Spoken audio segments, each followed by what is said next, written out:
So you guys didn't tune in the last season? Make sure you tune into this season. I got all cleaned up for you guys at home. I don't look like the homeless bum anymore. So new me, new season, tune in. We're coming back on the Last time on Graveyard Carz. I need help in that shop. I need somebody to help me QC. So I'll take this. This sounds good. This was great. Okay. Graveyard Carz is going animated. Edit this! We ready to get going? Whoa, what do you mean you didn't paint it? Beautiful replica of an original Barracuda Grand Coupe. Bam! One of only 8 ever made. Nothing will happen to you as long as you don't get between me and Christine. On this episode, We just moved around the next car for Disassembling. 1970 Cuda. I don't remember exactly, but I thought I was told that this is a numbers matching car. Okay. Like I say, I hope this situation is not what it's looking like. Looking good. They're coming to get you, Barbara. in Springfield, Oregon, dead Mopar muscle cars are coming back to life. Restored by Mopar master Mark Warman. I'm a liar and a fat mouth. His daughter, Alyssa Rose. Okay. Why would you do that? His painter, Will Scott. You got one job. And his cousin, Dougie. You're the best. Welcome back to Graveyard Carz. My name is Mark Warman, and I own Graveyard Carz. We're the #1 Mopar restoration shop in the world. We restore Chrysler muscle cars back to the way they were on the assembly line. My name's Alyssa Rose. I work here at Graveyard Carz. Other than being Mark Warman's daughter, I run our parts room. I also head up our QC department, and I do any other minute task that needs to be done. I'm Will Scott. I'm the painter here at Graveyard Carz. I do all the paint work, oversee the body work, the metal work a little bit, kind of run the back half of the shop, so to speak. Okay, so I'm Doug, Mark's cousin Dougie. I'm My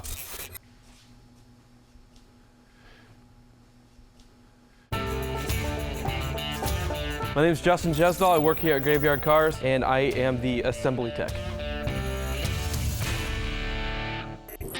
The Chrysler muscle car is without a doubt the most collectible American muscle car on the planet today. Some versions selling as much as $3.5 million. When these cars came out 50 years ago, they were bold. They were bold in their styling, and they were bold in their engines. Chrysler offered such a wide variety of muscle cars. One was bound to suit your personality. And that's why today there are so many different variations, so many different classes, and such collectability, because it allowed you to be you.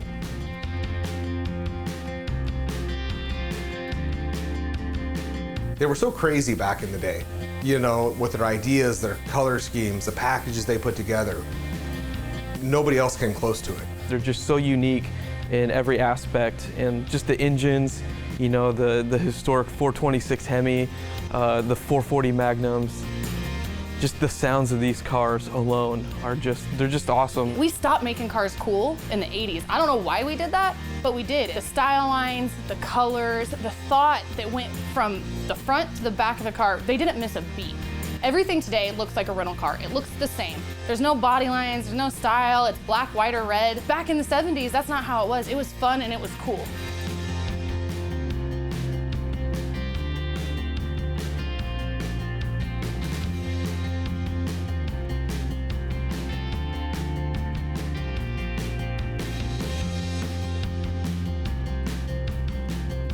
Will Scott has worked with me for over 2 decades, most of his adult life. As lead painter, Will is responsible to make sure that the body work is done correctly. The primer work, the jam work, the top coating of the base coat, clear coat, or single stage paint.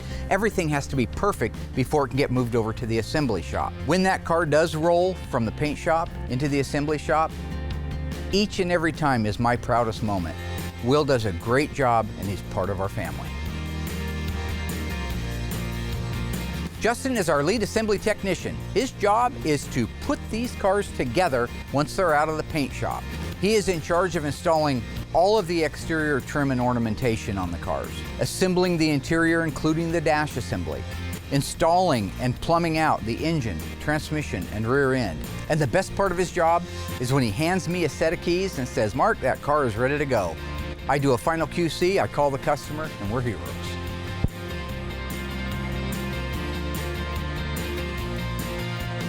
Doug Oldham is my cousin and my friend. We call him Cousin Dougie.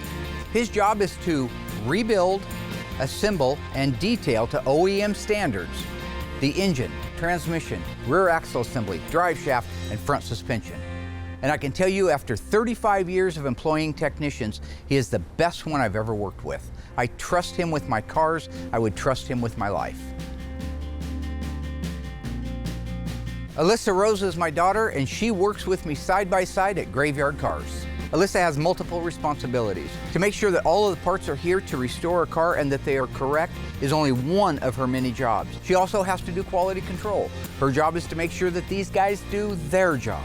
And probably the most important of all of her responsibilities that could not be replaced easily is that she gets me my coffee. And she knows exactly how I like it, the right amount of creamer, the right amount of cocoa. I like cocoa in my coffee. She makes it perfect. We just moved around the next car for disassembly. 1970 CUDA 446 barrel. It means it's a V code in the VIN. It's a A34 Super Track Pack. That means it has a Hemi 4-speed and a Super Track Pack 410 Dana rear end. It's FE5 Rally Red, white interior. This car belongs to Jim Root. Those of you who are Slipknot fans out there will recognize the name. So we made a deal, brought the car out here, and we're getting ready to start the disassembly now. Carefully take her out, set her on a cart.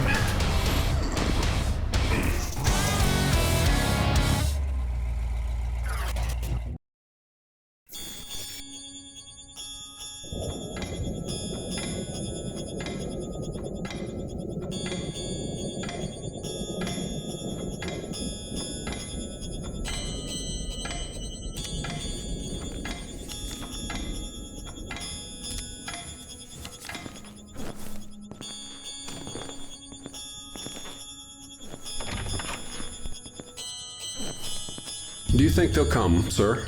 Oh, they'll come. And they'll come all right. Here, stamp these and mail them.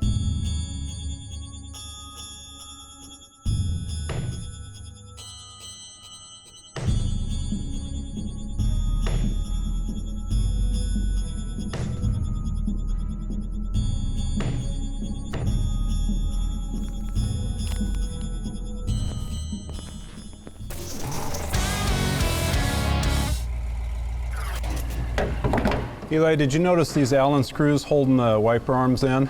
Not until you pointed them out. You think that's factory? Probably not. Probably not. They're not. They're not factory. Somebody put some real custom little screws in there to hold the wiper arms in. So the E-body cars, arguably the most collectible ones on the planet, the 1970 CUDA, 1971 CUDA, 1970, 1971 Challenger RT models, typically speaking, very collectible. They have a soft spot in a lot of hearts. They have a special soft spot here because we've done quite a few of them. And I know we get some crap for it because why are you always working on E-bodies? What about an A-body? Well, E-bodies aren't worth any money. So when I start working on this car, especially this is an FE5 Rally Red car. So I go back to the last FE5 Rally Red car, which was Mark and Elena Daly's car, the little 70 CUDA. If memory serves right, I think Elena was surprising Mark for his 50th birthday by reaching out to me and having us restore the car that they had had for quite some time. And I think they had had some issues with some previous restoration shops. So when they made the connection with me, and this goes back to like season 3 or so of 2 or 3 of Graveyard Carz, back in the early days. This was a nice little car. What they wanted when it was completely finished was a 1970 CUDA in FE5 Rally Red with 383 automatic. Now they made some modifications to it. He wanted it a little bit lower to the ground, so we did that. The interior, we had Instrument Specialties had done the dash on it. He wanted it to be the same color FE5 Rally Red where the wood grain would go. He wanted that to be the same color as the outside of the car. So just, you know, kind of personalize it. I know that he went with the Krager wheels on it. I believe memory serves with Krager wheels, VF Goodrich tires. And it was a nice little car when it was done. But I always go back to that being one of our very first cars at Graveyard Carz, so it has one of the softest spots for me. They're really wonderful people, and it was nice to be able to do that for them. And I know that today they still enjoy it and go to all the car shows. So, you know, that's a cool legacy.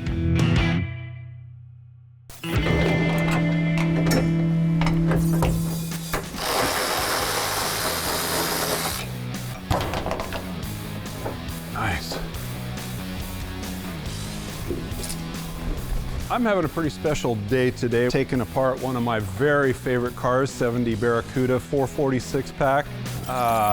Slipknot is a rock group, I think.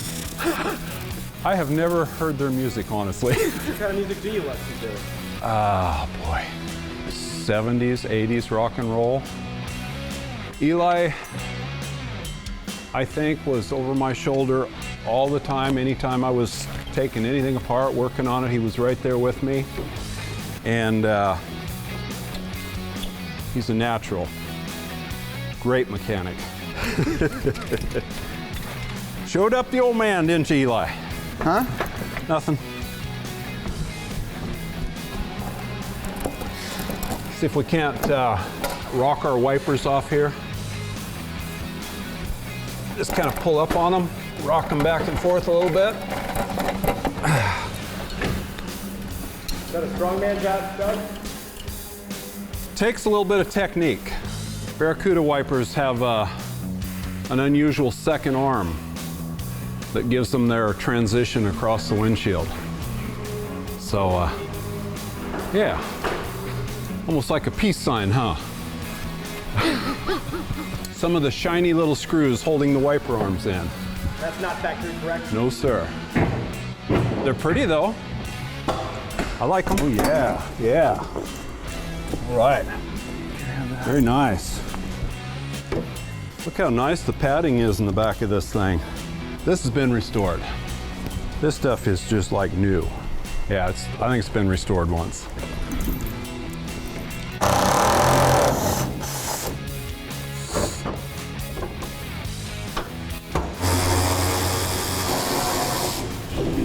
Barracuda trunk lock assembly.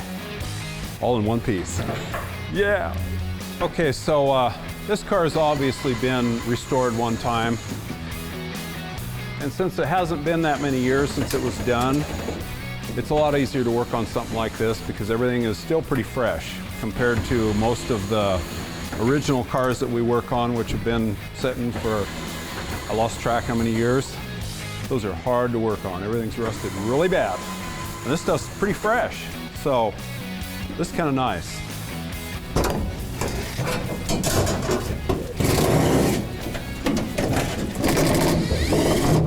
That's different on the tail light. Okay. Finally.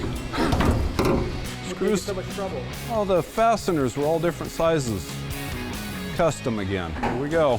The 1969 Dodge Charger Daytona is one of the most collectible Mopar muscle cars on the planet today. The only engine that was optional in this car was the 426 Hemi. So what was the standard engine? Was it the 383 Magnum, the 440 Magnum, or the 446 pack? Stay tuned after the break and I'll give you the answer.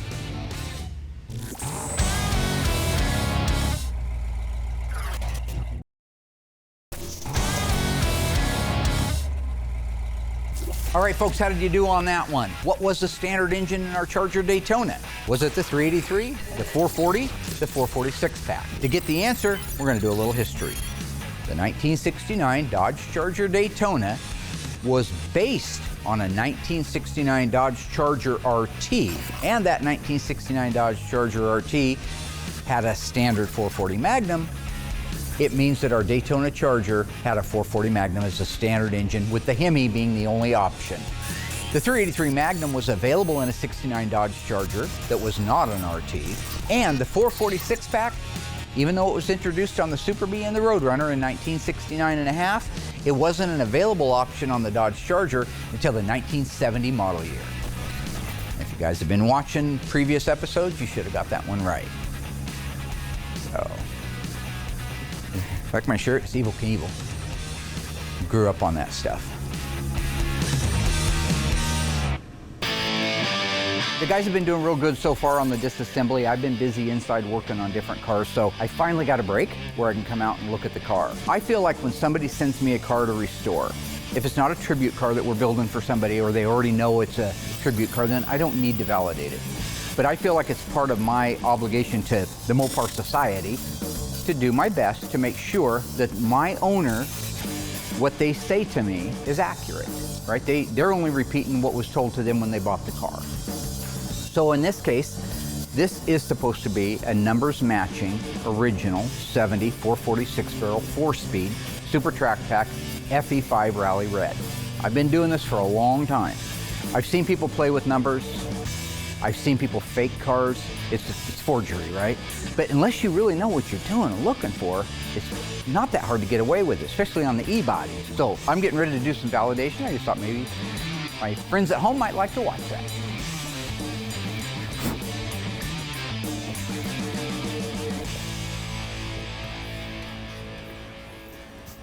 So another cherished family member at Graveyard Carz is the 1971 Cuda 344 speed that we did, again, back in probably around season 3. This was the car that the owner who bought it wanted it to look like the Phantasm movie car, but not exactly. So we didn't follow the doctrine exactly everywhere. Like we didn't cut a hole in the roof and make it a sunroof that could get kicked out and you could shoot the tall man out of. The flares in the original car, the rear quarter panels were flared. I talked to Don Coscarelli about that. It was actually Thornberry's brother that did the flaring and the pinstriping, I think, on that. This was a numbers matching 344 speed car, but it started life as a tawny gold car. Not the most famous color in the world. So we did a color change on it, made it black, put a black top. We added louvers. Obviously, the original Phantasm car didn't have louvers. But this is a really neat car, and where it came from was it was my car. I had actually bought it from one of our former employees, our nemesis, Chip's cousin, sold me that car. And so I sold it to the customer and built it for him. But the funnest part for me on that was having Don Coscarelli, the director of the movie. He's so much like me in so many ways that he's like self-made, and he just had to fight tooth and nail for everything that he got. But he made a movie on a very small budget, and it's a successful cult classic today. We got to meet Michael Baldwin. He came out, and so they even drove the car around. That was a kick in the pants. Don is an interesting guy because you would not know just to meet him that he's like this diehard Mopar lover. It's been a really great day here at Graveyard Carz. Having Don and Michael up has just been such a cool treat for everybody. I know we got a lot of signatures, told some good stories. I learned a lot about the backstory on Phantasm. While it's on the ground and the hood is off, it's easy to see the last 8 digits of the vehicle identification number that are stamped into the upper cowl. That was one of the hidden numbers, quote unquote, that Chrysler said they had. They're supposed to match the title, the dash, the door, and the core support. Then I'm going to check the core support to make sure that those numbers match. If they match, that's great. I need to make sure that those panels started life on that car. So on the outside looking at it, the numbers actually match the last 8. So if you go here, B, that's the first letter right here, that's where the car was built, Hamtramck, Michigan, 1970. This is the serial number of the car, 178673. So if you go over here to the dash vehicle identification number, here you have the full vehicle identification number, B, Barracuda, S, special, meaning a CUDA, 23 two-door hardtop, V, 390 horsepower, 446 barrel engine, and now we pick up with the numbers that are in the upper cowl.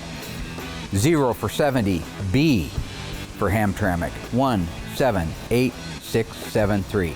That means that this tag and this cowl started life at the same time at the same place. What I need to make sure of is that the bottom of these numbers look clean.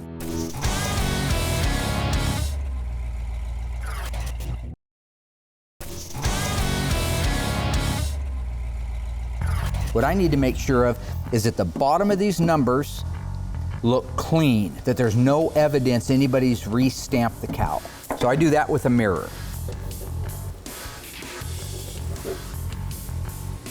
And that is beautiful, absolutely. Nobody has had that panel off. Now I turn it sideways here and I can actually see the welds, the backside of these welds that I was talking about a little bit ago. I can see the backside. This would be the kind of stuff you'd be looking for if you were trying to determine if a car had been fraudulated. I come back over to this side of the cowl and you can see the seam sealer that they put on at the factory that went on between the cowl and the upper cowl panel. It's still evident in there. That's beautiful stuff. Nobody's been here. That also tells me nobody's changed the panel and nobody's stamped the numbers. So I can validate that as an original panel. Another car that we did a lot of restoration on but didn't install the drivetrain on this one was Chris's 1970 AAR, FY1 lemon twist yellow, 6-barrel ALR 4-speed car. And I had made a deal with him to do just the body and paint on that car. And we did do a suspension in it so it could roll. It came out beautiful. My favorite color, other than the burnt orange on my Charger, would be the top banana lemon twist yellow. I love the color. I'm colorblind, as everybody knows. So when I see limelight green, I'm seeing lemon twist yellow. So to me, it's all good. Doesn't matter, I don't care what the coat is, it's beautiful yellow. So with the strobe striping down the side, the blackout on the hood and the tops of the fenders, I mean, that was a really fun build too. So it's great. The cowl is the original cowl. You could tell by the patina on the bottom side of it, the rust. There was no heat ring. I'm really happy that the cowl matches. Okay, so I want to take a look at the numbers in the upper tie bar or the core support. So the radiator support is the part of the car at the front that actually holds the radiator. Now these numbers were stamped in like this. So they read left to right, but they're upside down. I'm just gonna wedge this in there so I can actually get that radiator away from it. It might be really hard for everybody to see it, but it is the last 8 digits. It's Bravo 0178673. They're stamped in nicely. It's got the right amount of dent into it as a result of the number stamping, so that's perfect. So it turns out that our core support not only is the numbers matching original core support that matches vehicle identification number of the car, but it started life on there. While I'm here, I'll just look and make sure that that radiator support hasn't changed from one car to another. So I'm gonna look at spot welds. And this is beautiful. Then the beautiful thing is, this baffle is spot welded to this inner fender. I look down there and I see the factory spot welds. This is not gonna show up well on camera, but come on over here and I'll show you at least one. I'll show you at least one. It's great when you look around and you can see that the spot welds that hold the upper radiator support and lower radiator support to the frame rail and to the inner fenders are all original unmolested spot welds. Our unit will duplicate a spot weld, but we don't have the exact same size. So you really got to be worth your salt to know the difference between our spot welds and the factory. But that's what they pay me for. So I believe that this apron started life on this car with this radiator support and that upper cowl panel. So everything from this windshield forward started life on this car. And that's a good thing. One gentleman that reached out to me had a burnt orange FK5, one of my favorite colors, 446 barrel 4-speed car. Really a neat car. He'd had it a long time, had drug it around with him for a long time, had done some work to it, but got to that same hopeless point that so many people do. And so he reached out and talked to me about doing just the body and paint work on it, which in this particular case would include, you do all the body and paint, you put the windows in the car and make sure that they roll up and down the seat. You have to do the headliner in the car. We call it kind of watertight. Making sure that the things that, when it gets home, he just needs to bolt the car together, not deal with things like a headliner that won't go in or a back glass that doesn't fit. We take care of all that stuff here. But that car was beautiful, and it was really kind of a plain outside. It was a shaker car, but all it had really its claim to fame was the black hockey stick stripe. Otherwise, it was just a lot of burnt orange. For me, it's great. And I think it was a beautiful car. It's so rich. It takes on a different profile in my mind. It kind of goes from that raw, brutal muscle car over to more of a luxurious muscle car. So yeah, that was another car that we did.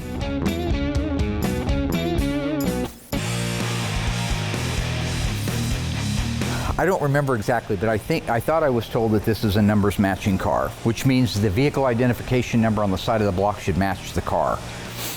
We can't look at that yet till we get the car up in the air, but there is a pad on the top of these 440s that you can look at that have some alphanumeric codes on them that at least clue you if you're in the right area. I'll explain in a minute once I look.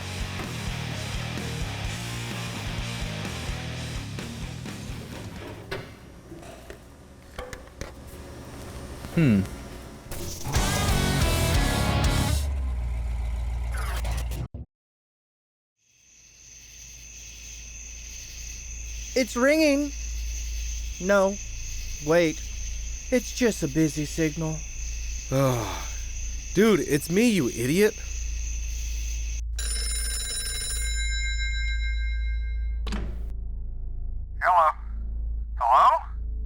Hello, anybody there? Thank goodness. Tell him we're not gonna make it. What the? He hung up on me. Did anybody answer? I swear I heard somebody. And then they just hung up on me. Really? What did it sound like? Click. Idiot.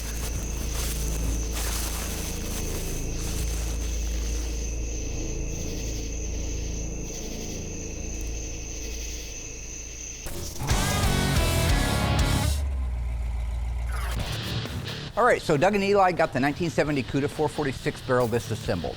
So what I want to do now is go on the underside of it. I've already validated that the cowl and the core support numbers match the vehicle identification number, and they started life on that car. Those are good things, but there are other markers, DNA markers if you will, that will validate if that car's a real at least 440 car. And I'll explain more of that once I actually get underneath there. So we're gonna start up here at the very front corner.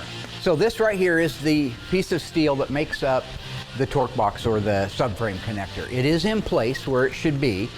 It ties together the rocker, the cowl panel extension, and the frame rail itself. Here I'm looking at the weld. See that sporadic weld right there, but there's nothing in there? Weld, weld, weld. But when I look at it, it looks like every one I've ever worked on. They're kind of crappy welds, they're not consistent. I've come up to these and I've seen a solid bead of weld around it, all pretty. That's not right. This is right. So let's take a look at the back. These are the rear subframe connectors. In this case, all the factory stitching is in place. Terrible welds, bulky, hit and miss. Very, very factory. The other thing you see on this side and on the other side is a leaf spring hanger reinforcement. That went with all 440 cars. So if you had this, Mark, you're wrong. you also had these. It supported the front of the hanger to be able to handle the extra torque that would be going through the drivetrain into the rear end and twisting things around. The last one to check, right over here, I expect nothing except the same. No replacement, these are factory torque boxes. Now just one last quick note is if you were working on a 70 or 71 CUDA or Challenger 426 Hemi car, if you had the Hemi option, you would also have a reinforcement plate that welded right here where the pinion snubber goes up and impacts. This doesn't have it because it's just a 440 and they didn't think it was required. But if it was a Hemi, you would have that plate right there. It's not there, that's good, it shouldn't be there. Another really cool Barracuda 71 belonged to a young man up out of Portland area. He wanted it to look exactly like a 446 barrel shaker hood 71 CUDA, but with us just doing the body and the paint on it. But we took the car apart, we stripped it, we dipped it, came back, we replaced the necessary sheet metal on it, and we began to build out a complete 71 appearing CUDA 446 barrel 4-speed car. That car was Winchester gray, which is truly one of the most popular but underrated colors in the world. When you're talking about the gunmetal gray and then you put the black billboards on it, all the trim, the rear window louvers, that thing really begins to shine. And like I say, it becomes more of a luxurious muscle car in that color. So that's a neat car. We sent that back to him. I think he's still working on putting it together. I haven't seen it on the road or heard anything lately, but fantastic car. Okay, so I know that the car started life as a 446 barrel car. I know it started life as a 4-speed car. What I need to do is validate the numbers on the engine to find out if that's the original one. That's the one that worries me because of the stamps that I saw on the top of it made me think somebody's been there before. All right, folks, speaking about our 1969 Dodge Charger Daytona, I have a question for you. True or false? Due to the back window plug and the poor bodywork, it was required that all Charger Daytonas receive a black vinyl top. Think you know the answer? Stay tuned after the break. We'll find out together.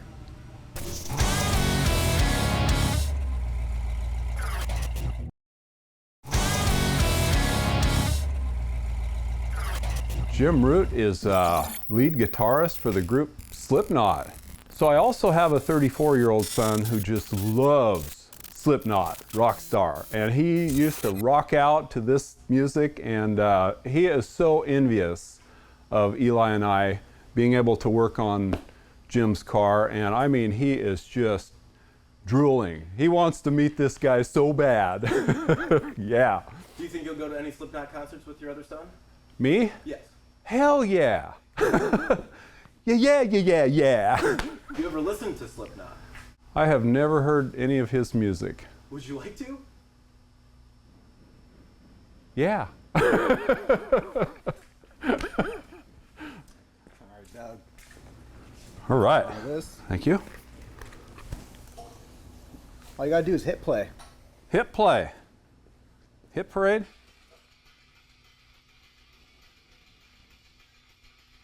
Oh, wow. Ooh. No, I'm sorry. Yeah.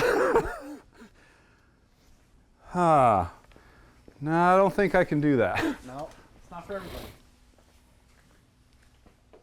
What do you think of Slipknot, Doug? I don't think I can do that.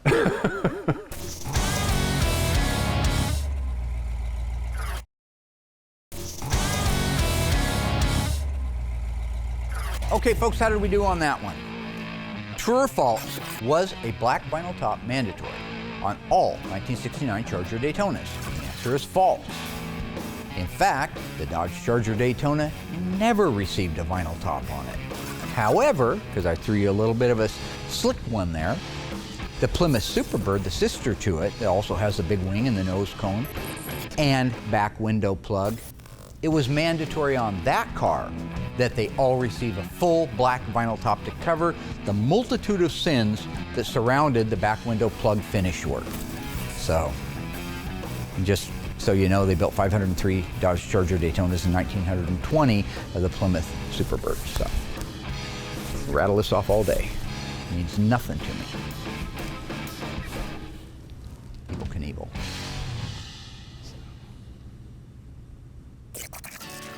Kimberly Cook's little Barracuda. That's what we call her around here. 1970 Barracuda. This was a L code, L like in Lima, or 383 two-barrel. Really unusual little car. So it was EF8 green, but it was coded for the luggage rack on the deck lid. It's a convertible with a 383 two-barrel and air conditioning. Now, her dad had that car since she was a little girl. It's just a wonderful story. It's good people, salt of the earth stuff.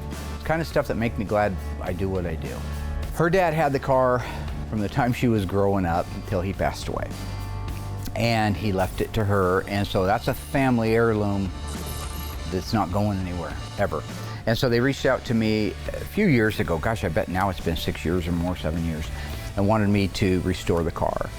Fast forward to the day we revealed the car. I mean, this was a neat little car. It had lots of stumbling blocks along the way. The main one was that right before her father passed away, she wanted him to be able to drive that car one last time, or at least ride in it, and she succeeded at that. So I happen to have an F383 two-barrel non-HP engine. I donated that to the cause, keep the car original as possible. Classic Auto Air completely restored the air conditioning system. There's a lot of parts on that.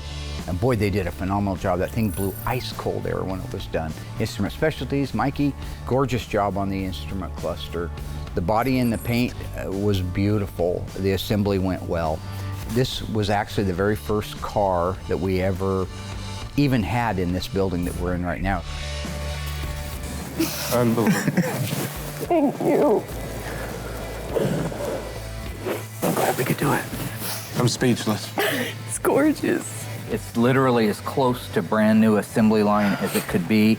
The only thing I didn't do was I didn't replace the steering wheel, because this is the one that your dad had his hands on, and you probably as a little girl in there playing. Yeah. So I wanted to present you with the original wheel. These cars mean something to people. They're not just transportation. In some cases they are, in some cases they're a way to make a buck. But for some people, it's part of the family. And this car is part of her family when she was growing up, and it's part of her family now. And it'll be part of her family for the rest of her life. So my goal at Graveyard Carz has always been to do as many of these cars as humanly possible, and that's why you'll see that our prices are way down from our competitors. I mean, I can't mention names, but we're about half of what anybody else charges for the exact same operation, because I want to do a lot of these cars, because I don't care if you're a celebrity. So it doesn't matter to me if you're Kimberly and Tommy Cook with the Barracuda, I want to do that car as cheap as possible as far as financially, so you can afford to do it, so I can know in my heart and in my mind that that car was done right. So it doesn't matter if you're Jim Root. I don't care if you're a celebrity, if you're just a guy that works, punches a clock. I don't care. My job is to put as many Mopars on the road as correctly as I can in my time. And that is really what Graveyard Carz has and always will be about.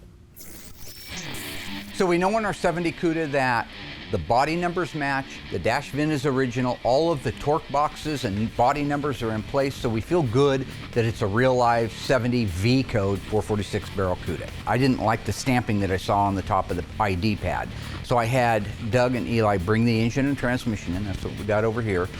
I want to take time and look at everything carefully. Clear your mind. Erase everything from your mind. If this was Men in Black, I'd hit you with one of those things and you'd forget everything so I could work with a clean slate. It's pretty much how I wake up every day. Anyways. This is a great opportunity as she's beginning to grow more and more into the role of shop manager. I'd like to acclimate her with what I find, and in real time, not after I found it, but in real time. Jim Root, Slipknot. You're young, you know, right? It's a band. Oh, whatever. Right? Okay, I know Slipknot the band is a band. Like, it's a band, I've heard of it. I just don't listen to that type of music, so I don't know them. I'm sorry. Okay, I already know that's not gonna go over well, but I don't know. So this is the ID pad that I want to talk about. Okay, so I've got to try to get that orange pin How off. would you determine Look at how that comes off of there in sheets. I don't think that someone could step in and do my dad's job. I mean, I think it would take years and years in training, but I think that it's way overwhelming for me because, I mean, it's like forensic files. You have to know all the little details, what's right to begin with, and that just gets crazy. It's different on every year, different every make of car. It gets insane, so. Okay, first thing, you see the turquoise paint? Mm-hmm. Yeah. All 440 HPs in 1969, 70, and 71 were orange. That's a non-high performance engine. They didn't even have the decency to get the paint off of it. Criminals. Yep. So at first glance on the engine, the numbers look fine to me because I don't have a trained eye like my dad does to be able to tell, you know, but just by looking at it if it's wrong or right. Follow the trajectory. Forget the pattern. I'm going to show you big problems with the pattern. That's way too tight of a pattern. See how close the lines are together? Mm-hmm. The factory 10-inch mill was wider apart than that. It's probably a smaller wheel. This is a lot bigger. Oh, bigger. If I follow that all the way out here, it would be about a 24-inch, 18 to 24-inch mill head. They're too close together. That's number one. I know from doing these cars since I was a little kid that font is something that an aftermarket piece of crap punch set made. Okay. So all right. Should have a number right here. Mm-hmm. Then down here in the corner, it should say HP or HP2, high performance first shift or high performance second shift. Well, to me, it sounds like this is probably worst case scenario for us because it sounds like we're dealing with a fraudulent engine, but it's hard to tell because my dad's just neurotic, so everything is like level 10. It'll be obvious visually, but I'm still gonna set this. But then when we compared it to Tony's engine, you could see clear as day how different the font was and the sizes and all the flaws really came out. 214.214. But you can physically see how much taller these letters are. Let's raise this engine up in the air. Eye height. Oh boy. So when I see that, I'm already getting worried. What's up high doesn't make me happy. Let me look down here. So here you can see it's the July 28th, 1969 casting date. So that's right. We know that the first day of production for 1970 models was August 1st, 1969. Mm-hmm. So this part's right. They found, probably out of a 70 Chrysler New Yorker, they found a non-HP 440. That's why it was turquoise. But if they're that intelligent, why would they mess up? You know what I mean? It was 2001 and they didn't, nobody knew back then. It seems crazy to me that someone would go through all the effort to create a fraudulent engine when they could put that effort into just like getting a good job and being a good employee and all that, but I don't understand people. I definitely don't understand people after working here. When? See the turquoise? Yeah. Well, that looked, yeah, nice. Take a look at the 3. It's rounded on the top and rounded on the bottom. Come look at this 3. Yeah. See how this one has the flat flag across there and then it goes in? So at first it might seem overwhelming to be able to tell if an engine is correct or not, but when you start going through all the minute details, like the milling on the engine block and the size of the numbers, if all of them are the same size, because that was something that we ran into with that engine, is that one number would be really large and the next one next to it would seem quite small. So that's a red flag, and all those things add up, and if you see one red flag, keep following the trail, you'll probably find the rest. I think somebody added the 3 and the 8. Look at that 8. The 7 and this 7 and this 1 are the right size. That one, and that one have been put in. Interesting. Little fakery. Call it fakery. So I've got to let him know somebody re-stamped the engine. Okay. This is one of the situations that you don't want to have to call the owner. The numbers, obviously, as I had mentioned, have been stamped in, and not even good. Not a good job. It's a bad forgery. It's a forgery. It's a bad forgery. It's the right date code, but it probably was never an HP engine. There's too much negativity around that engine for me to want to put it back in the car. The stuff that was bolted onto it, like the intake and the exhaust, I can reuse all that. The hardest part from here isn't finding a block, it's calling Jim and letting him know. I would be scared to death to have to make that call. That would not be the call I want to make. But my dad has a way with words. He's really good at delivering really bad news to people and them taking it okay. So I hope that this goes the same way. So I know right now I think he's touring in Europe. So I've got to leave him a message, and I'll try to have a phone call with him later this week, hopefully, to let him know what's going on. I'm hoping he doesn't go ballistic, but if he does, I'm more than happy to give him his money back for the deposit, bolt the car back together, and he could take up legal action if he wanted to. I just don't think he will. I'm willing to find an F440 HP and donate it to the cause because my big old dumb heart. That's what I do, you know. I believe in getting the cars as close as we can to the factory. And if that means I got to reach in my pocket a little bit, that's okay. It's not about the money. Call. That'd be a good job for you. Call him up and give him the bad news. No, I don't even talk to him, no. This is the call only the president can make. Do you know what movie that's from? I don't know what movie that's from. So I've come to realize that my dad has no original material. I made it into my 20s thinking that my dad was really funny and that he has like all these great jokes and like I would repeat them to my friends. And then I realized like he didn't come up with it, that it was like Rush Hour or Tommy Boy or whatever movie it was. And so yeah, my dad's just recycled. It's not. Call only a president can make. So he picks up the phone and he's talking to him and he says, yeah, it's the President JFK. Bye, Dad. Jack. I just walk away. When my dad gets too crazy, the best thing to do is walk away, because if he has an audience, then he's gonna perform. Had to tell him, I need you to hold off on this. And he goes, hey, I held off on the Bay of Pigs, man. It was the worst mistake I ever made in my life. All right? But he got him to do it, and that's good. See, there was a lot of manipulation going on there. There was a lot of strategy. John Fitzgerald Kennedy avoided going to war through strategy.